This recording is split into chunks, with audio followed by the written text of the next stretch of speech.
It's your girl Linda Janine. I'm back for another video and another review of Putaringonit. This is season 4, episode 5, if I'm not mistaken. It'll all be in the title, okay? So y'all look out for that. So I'm coming with these reviews weekly. Please like, comment, and subscribe if you enjoy the content. Please go ahead and leave a comment and let me know how you feel about this episode. If I had to rate it, it would probably be maybe like a 7 out of 10, something like that. It was pretty good. It was cool.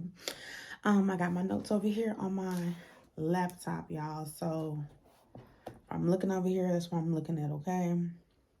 So the show begins with, of course, where we left off with Zay and Jasmine talking about his friend and how she felt disrespected when he said that he wanted to slap her.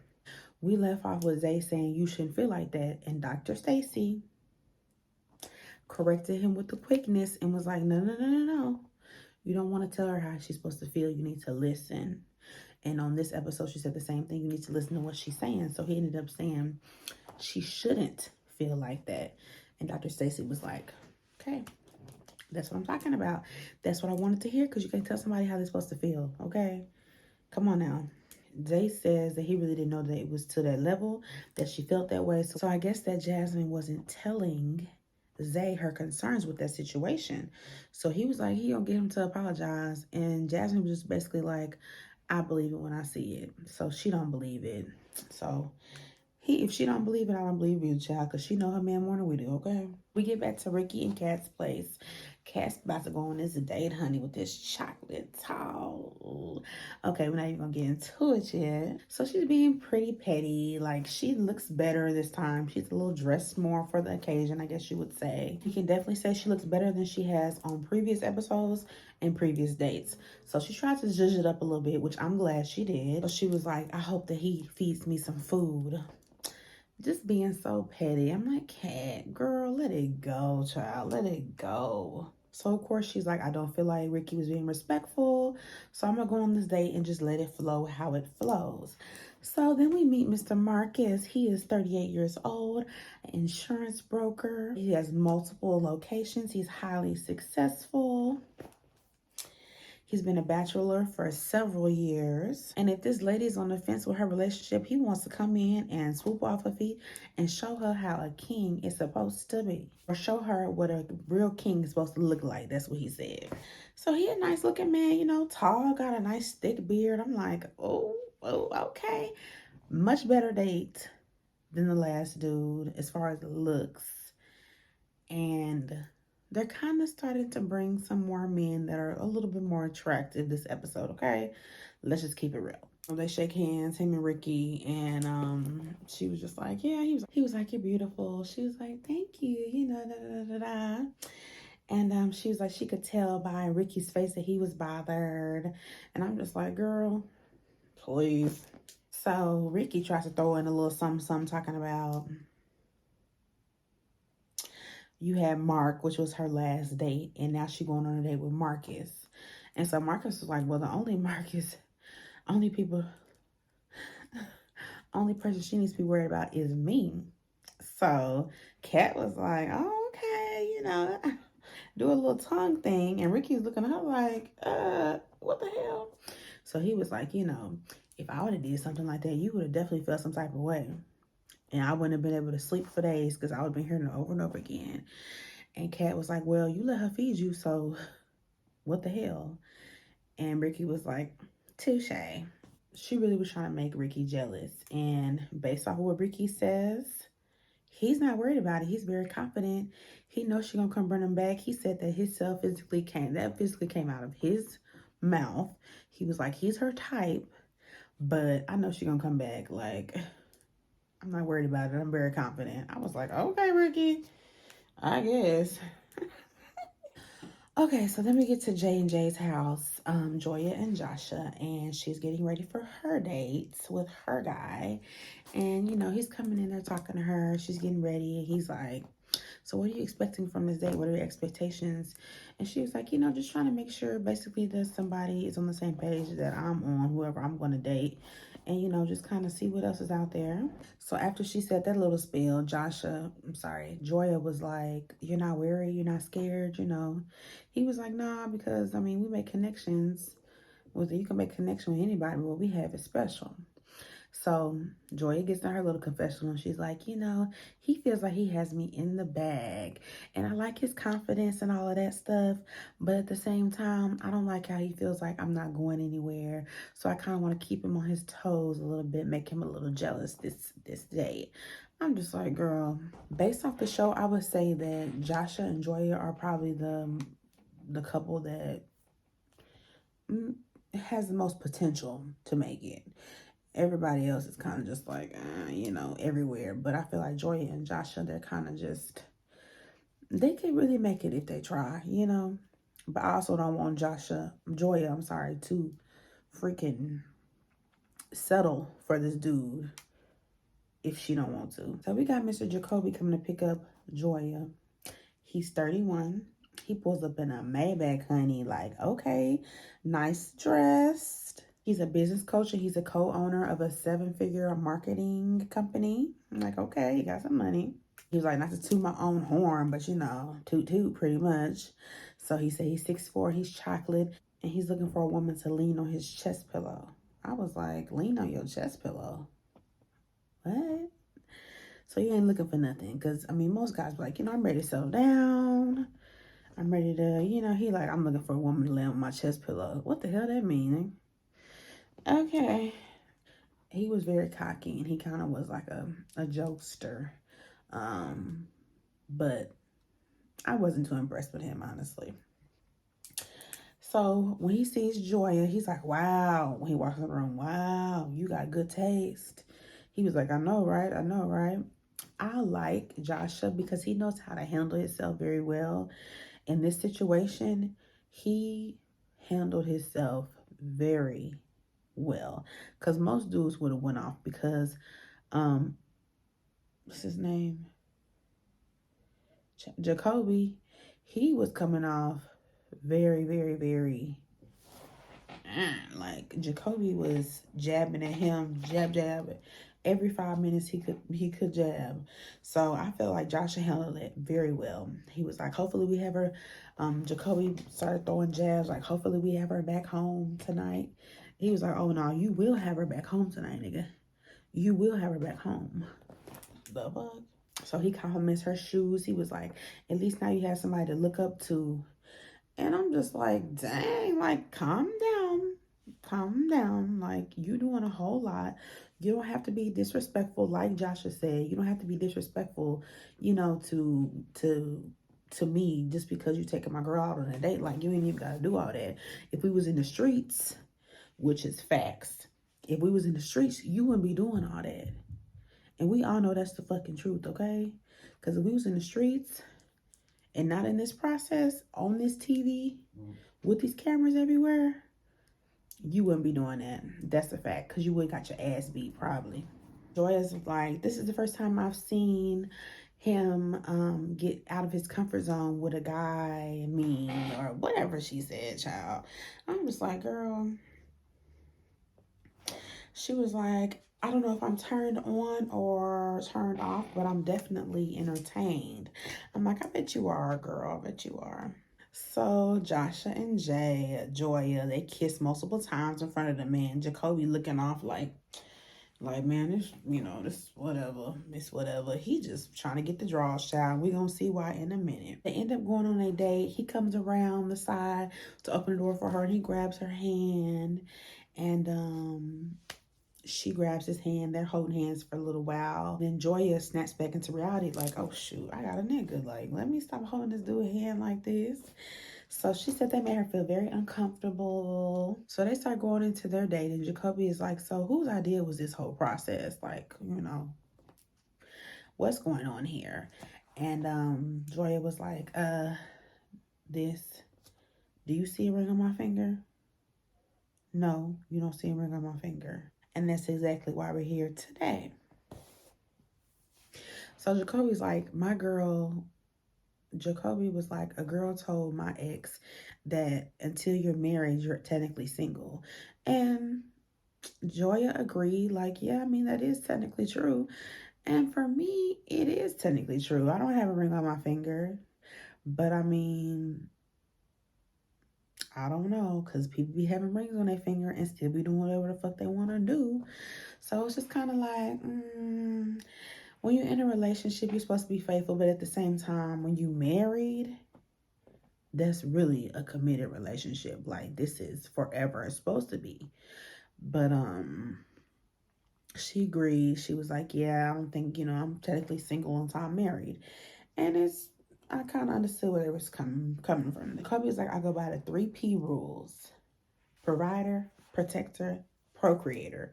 And I was like, I bet you is procreating, okay? She goes into like, I was uncomfortable with you grabbing my hand. I was shaking a little bit. He was like, yeah, I felt you shaking. Da da da da. I'm like, girl, why is you shaking, child? Why is you shaking? So they go into a question that Joya has, asking him, so what's your idea of intimacy? This nigga automatically is like, I'm an aggressor. Automatically brings up sex. Like, damn. There's nothing outside of intimacy besides sex. Like, the first thing he brought up was sex. I'm just like, oh, well, girl, you already know where his mind is at, okay? He said he likes situational sex. He said he had a fetish for women that had boyfriends at one point in his life. But he's over that now. He went to therapy and got some help.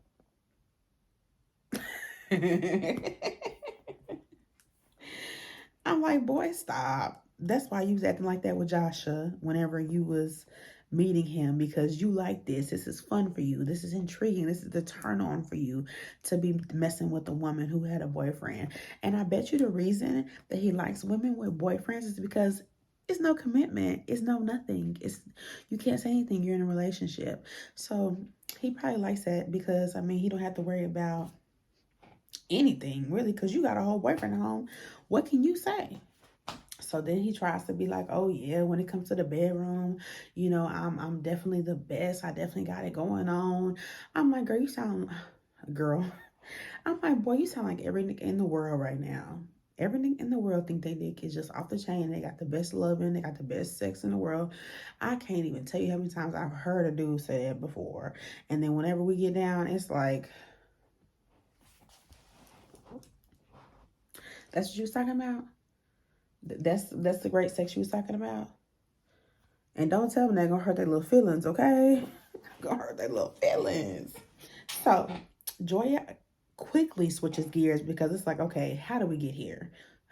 She was like, so what's your idea of intimacy outside of sex, sir?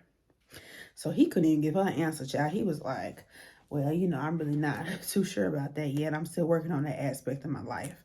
I'm like, oh, Lord, child. Let him go. He was like, maybe you could help me. She was like, I can't help you, but maybe I could tell you. So Jory was like, I can make love to a man through my eyes. We can make love to each other without touching each other. It's the way I talk to you. It's the way I flirt. It's the way we, connect and how we vibe. And, you can make love to somebody without making love to them. It's the way I flirt. It's the body language, etc. That's all intimacy without having sex involved, okay? So Joy was like, I enjoyed the day. She seemed like she had a good time, I guess. So we get to we get to Zay and Jasmine's house. So Zay getting ready for his day, child. Jasmine is doing the most already.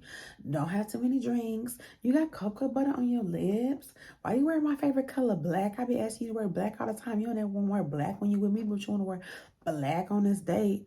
I'm just like, girl, calm your ass down. He didn't do all that when you was going on your date, but he already know he got you where he wants you.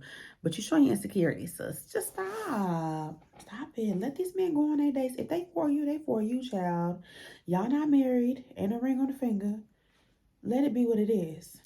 So we have Miss Gayla pull up. She's 32. She's an entrepreneur, hairstylist, does her thing. Hasn't been on a date in a while. Previously married. So she pulls up and Jasmine opens the door. And she was like, hey. I'm just like, girl, please stop. Just stop it. She happens to be wearing black as well, so I guess they're matching. Jasmine said something about that. So Zay crazy talking like, you want to take the bike or the Benz. I'm just like, what you trying to do? What you trying to do? You obviously see this girl can't get on no dang bike with a dress on like that. Why in the world would you be asking her if she want to get on a bike or the Benz? And I felt Jasmine on that. She was just like, car, the fuck? Like, you obviously see she can't, with her wardrobe, wear no dang, be on no dang bike like that. Like, why did you even say that? I feel like he was just saying that just to, show that he had it going on type shit. Like, yeah, you want to take the Rolls Royce, you want to take the Benz, you want to take the bike, you want to acting like he got it like that. Like, Jasmine was like, I could have smacked him in the back of the head because, sir, why? Like, I don't want no man all up behind my man, what private areas all up on his back that I hold on him. I'm just like, okay. But then she did mention the part about the dress. And I'm like, yeah, like, how the hell was she going to get on the back of that Harley with a dress on? Stop it, Zay. He probably trying to make her a little jealous as well. And he trying to show that he got it, He got it, boy, he got it. So, Kat and Marcus's day. They went on a sip and paint or, I don't know, vision boards. I'm sorry. They went on a vision boards date. And so Kat was like, I can't stop thinking about Ricky because this is something that we would do together. I'm just like, girl. Leave Ricky at the house with his mama, his daddy, his bald-headed granny, his sisters, and their kids, husband, brother. Leave him there, child. Okay? Leave him there. Go out on this day and try to enjoy yourself, okay? So they start talking, and they both from Dallas. I was like, Dallas. She was like, what part of Dallas you from? And he was like, Cedar Hill. I'm like, that's right down the street. Look, I was just too lit. When I heard Dallas, I was too lit. I was like, yes, they both from Dallas. Like, what a coincidence. They must have did that on purpose, production. So that was an automatic like connection because we both from the same city. Like we both from Dallas. Hello. Come on now. You from Cedar Hill? Like, yes. If it was me, I'd be the same way because baby, especially when you live in a whole different state, you don't stay in your city no more and you meet somebody that's from the city, it's just an automatic connection. Like, oh yeah, you from Dallas? Me too, That's just how I feel because I'm from Dallas. So they both vibing out. So she asked him, like, what made you leave Dallas and come to ATL? And he was like, basically it was business, And Kat was like, yeah, me too. It's business for me. We found out that she's a hairstylist. I didn't even know she was a hairstylist. Her hair could be a little bit more laid. I'm just saying, okay? So he tried to be like her hair. Yeah, your hair looks fabulous. I love it. I was just like, okay, you're doing a little much, but all right, I guess. Marcus serves her with some strawberries and some champagne.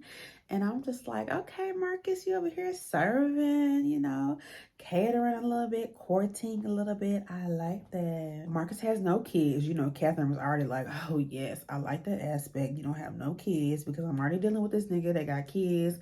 I'm picking them up, taking them to school, doing all this type of mess, which we're going to find out at the end of the show that she doing a lot for this dude. Okay. They got like a nice little connection. Their date was really cool. It went well. So we pan back to Zay and Gala going on their dates. He's asking her some questions like, you got any kids? Where you from? I'm from Sacramento. I'm from Sacramento. I got 2 kids, 11 and 8. She hasn't been on a date in a while. She was previously married, like I said. He was like, I was born and raised ATL. I'm like, you know what? I knew it. I said, like I told y'all last episode, I thought it was Dallas. But then when I really listened, I was like, oh yeah, that's Atlanta for sure. Yeah, he's born and raised in Atlanta. I knew it. So he was like, would you allow your man to be in this type of process? Would you allow your man to go out on dates with other women? She was like, hell no, nigga. Like, the fuck? I wouldn't be okay with that, you know, but we all know they're doing it for the show. They're doing it for production, doing it for views. They're doing it for whatever they're doing it for.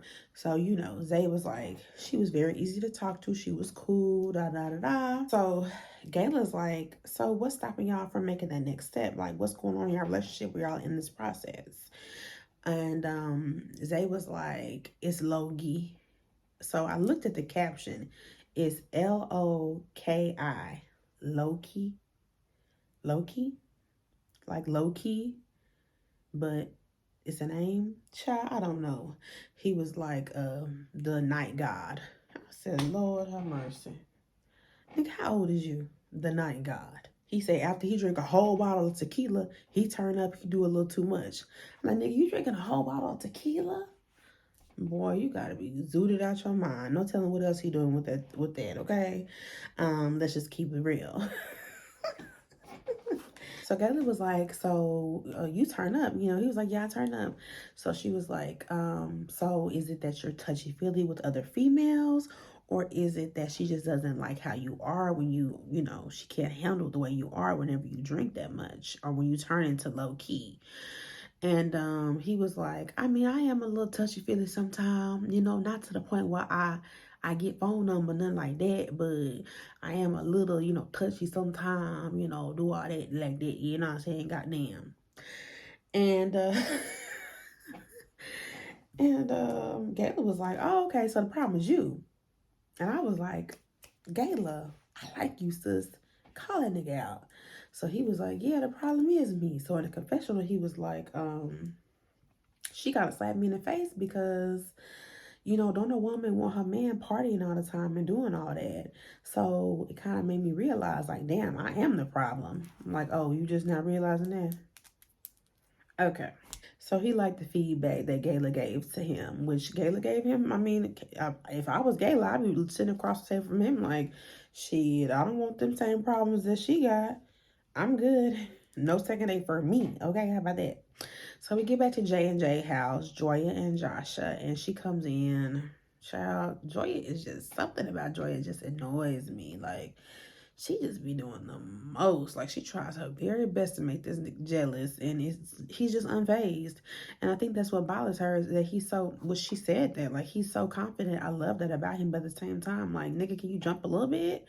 But if he don't want to jump, sis, he don't want to jump. Like, why you always trying to make him jealous? So, of course, she's talking about the date, how they touched hands, and they was holding hands and all this. And he brought up sex and talked about how he was good in the bedroom. Talked about how he had a thing about snatching women for their men. So Joshua was like, that should show you what type of man he is right off the bat. Especially him bringing up sex on y'all's first date. That should show you what type of motives that he has. So I agree with Joshua with that. I was like, yeah, I mean, him bringing up sex on the first date is definitely a red flag, Joya. Like, what do you not see that I don't see, that we both, me and Josh, are both looking at you, looking at the situation like, why would that nigga bring up sex on the first date? That's a huge red flag. He couldn't even tell you what intimacy was outside of sex. You had to tell him. So her hinting after all that, you know, that was Joshua saying that on his confessional. Like, that should show her, you know, I don't understand. I'm kind of confused on what else she wants, because basically this dude just told you what he wants and what his motives are. And Joy was kind of hinting to the fact that, you know, I'm kind of intrigued. I kind of want to know more about him. I'm just like, okay, you just trying to make him jealous, child. So she was already hinting to a second date. So after all that, we get back to the meeting house with everybody pulling up. So of course, we're going to talk about the dates, child. So we start out with Jazz. She talks about her date with Jeremy and how he was like, he knew exactly what to say. He was like a pimp named Rick. Like, it was just too much. You know, he was just doing the most. He said he was really good with wordplay. She brings up the naked apron and all that shit. And so here goes Zay with his old, you know, just, he's a comedian, you know. He's just a jokester, okay? Always got something slick to say. So he was like, yeah, we both gonna be, I mean, they both gonna be naked, you know. He tried to say little slick stuff, laughing, got everybody in the room laughing. So Dr. Stacii was like, you deflecting right now. I was like, yes, Dr. Stacii, yes. That's exactly what he's doing. She was like, you feel uncomfortable about her talking about her date, so you're deflecting by laughing about it. Like, stop deflecting. That just shows me that you have basically exited stage left and you're not really listening anymore. Stop deflecting, because that's exactly what he was doing. So she gets into Zay and Gayla's date. So they talk about the date. He was just basically like, you know, I was listening to what she was saying, da da da da. I'm sure he listened because he did hear that he was the problem. So we did know he was listening to the girl. And so Dr. Stacey was like, what made you listen to her? But the number one thing that Jasmine complains to you about is that you don't listen to her. And he was just like, you know, he was just trying something different, you know, so he could bring it back home. I'm just like, okay. So Dr. Stacey was like, well, let's see if you're going to really bring that back home. Okay, let's see how you do with that. Let's see how that goes. So it's time for Zay and Jasmine to make a decision. Zay says no. He would not go on a second date with her because she gives him homegirl vibes. And I can kind of see that because, I mean, she technically was sitting there giving you, you know, telling you about yourself. Like, nigga, you the problem. Like, she probably didn't even want to go out on a date with your ass again anyway, because she see that you a problem. She don't want to be in that situation, child. I know I wouldn't. Shit. Of course, Jazz, hell no. I knew she was going to say no. She should have said hell to the motherfucking no. She felt uncomfortable with the whole apron naked thing, child. So I'm glad she said no. I knew she was going to say no because we was all instantly turned off about Jeremy ass. So then we get to Joya's date with Jacoby. She talks about the date. She says she really enjoyed her date. Dr. Stacey asks, how do you feel about her making a connection? Joshua. Joshua says, I mean, you can make a connection with anybody. We all making connections right now in this room. But it's the bond that matters. It's the bond that me and her have that really matters. You know, you make connections all the time. That ain't really nothing, you know? I was like, okay. Kat was like, okay. Joshua was like, I would call that rapport versus a connection, you know. I was like, okay. Kat was like, I like that, period. I was like, okay. I was impressed. I like that response. That was a good response, child. I like that. So then they talk about Joshua going on a date with Miss Brittany, Miss Beard, Miss Toucher, Miss I'm low-key DTF tonight if you want to, you know. They talked about they date together. And he was like, you know, they had a connection. It was cool. It was a nice day. Dr. Stacey says, see, this is how it's supposed to be. You're supposed to say these things in front of your partner and say what you liked, what you didn't like. So that way y'all can feed off of each other and learn from this experience for real and see what your partner does about it. So he talks about the experiment candle, child, with the X and how he made his candle flow or whatever. So Joya goes to say it is more eye-opening to her because if she wants this man, she'll have to go with the flow of what's important to him, pretty much. That's how I took it. So to me, it was like, okay, so you're gonna settle. And I said that the last video I did. She said she wanted to go with the flow of things and let things be what it is. But honey, if you're not happy about the situation, if you know this man is not moving fast enough for you, how long are you gonna wait? What if another 10 years goes by, he not ready yet? You still gonna wait? I personally didn't like that. To me, it means you settling. If you ready to get married, y'all been together for what, 2-3 years? If you ready to get married, have kids, sis, don't stop just because of this man. Don't wait on him. You've been waiting for 2-3 years on him, okay? What else are we doing? What's next, you know? So Dr. Stacey says, so would you go on a second date with Brittany? And surprisingly, I was kind of surprised a little bit. Joshua said, yeah, he would go on a second date with her. He said they had a good combo and he wants to explore it more. So she asked Joya, would you go on a second date with Jacoby? And she was like, honestly, I say yes. He challenged her. She said she would like to see what happens next. I feel like the only reason that she said that she wants to go on a second date with him is because he said that he wants to go on a second date with Brittany. I'm sorry, that's just how I feel. Because like Joshua said, like, the nigga brought up sex on the first date. What's appealing to you about this man? That he drove a Maybach? That he got a good job? That he dresses nice? I mean, Joshua looked better than him to me as far as attraction goes. I mean, if Joshua was a little bit taller, but Josh is a very attractive man. So it's just like, what did he show you that made you want to go on a second date with him? But then again, what did Brittany show Joshua? Besides that she's very touchy-feely and got a big old booty and nice body. You know, so it is what it is. So Dr. Stacey was like, Joshua, how do you feel about her saying yes? He was like, as long as he's respectful, you know, because he wasn't respectful that first time. Okay. As long as he's respectful, hey, it is what it is. We're doing this process. We here now. We fucking doing this shit, okay? So, honey, here we go with Kat and Ricky. I think Kat and Ricky, they need to just gone splitty because no. They talk about Ricky's second day with Sheila. Talks about how he was feeding, how she was feeding him and all that bullshit.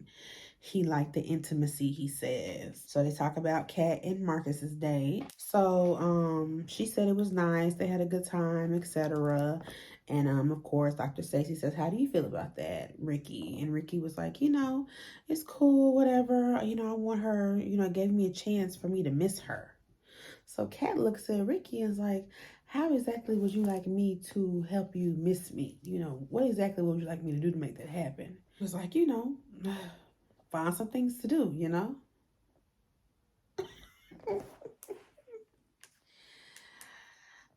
My thing is, look, Dr. Stacey says, we do need, you know, you do need time apart from your significant other, like 30, 40, 60 years being married. That's a lot, but 20, 30 years being married, I mean, you know, that's a long time to be with somebody. You need some time to miss somebody, you know. My thing is, baby, if you want to miss me, you can miss me forever. So Kat says it's not possible right now. We find out that, baby, they got one car. So we don't know whose car it is, but I'm betting it's hers. Okay? I'm betting it's hers. He got a job. She's an entrepreneur. They steady on the move. They steady together because I'm sure she got to drop him off at work. You know, she's an entrepreneur, so I'm sure that her schedule is probably, she's able to move her schedule around a little bit more and be more freed up than he is if he working a 9 to 5 because they expect you to be there. But if you're an entrepreneur, you can kind of, you know, set your schedule a certain way and how you want it to be. So I'm sure that, you know, yeah, she's the one doing the moving around. She says that she's helping the sister with the kids. She helping with his kids. She doing a whole lot for this nigga, okay? He got the nerves to talk about missing somebody. So Dr. Stacey kind of tried to be like, okay, let him talk, you know.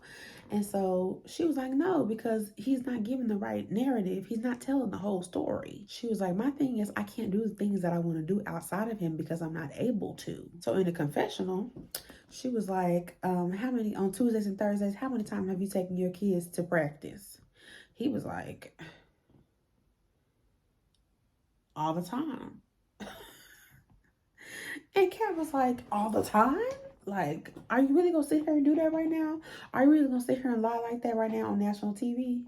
She was like, you always lying. You always lying. So they pan back to the meeting where all the couples is there. He was like, she was like, I have encouraged him to go hang out with his friends. I have asked him to go hang out with his fucking friends. So he's sitting there lying. He's sitting there lying because you know what? I believe every single word Kat said. I believe every single word Kat said. Even when she said, like, how many times have you taken your kids out on Tuesdays and Thursdays to go to practice? He kind of hesitated. He kind of paused and was like, all the time, every day, whatever he said. I knew he was lying. He's lying. He's lying. She is doing everything for that man. And you know what? I can't just blame him. Because you got to blame yourself, sis. Because you over here putting yourself in this situation when you don't have to be. Okay? You ain't got to be dealing with that shit. Them ain't your kids, like she said. I mean, I don't know how close you are with the kids. I know y'all been friends for years. But sis, you ain't got to deal with nothing that you do not want to have to deal with. For him to sit there and say that he don't have time to miss you.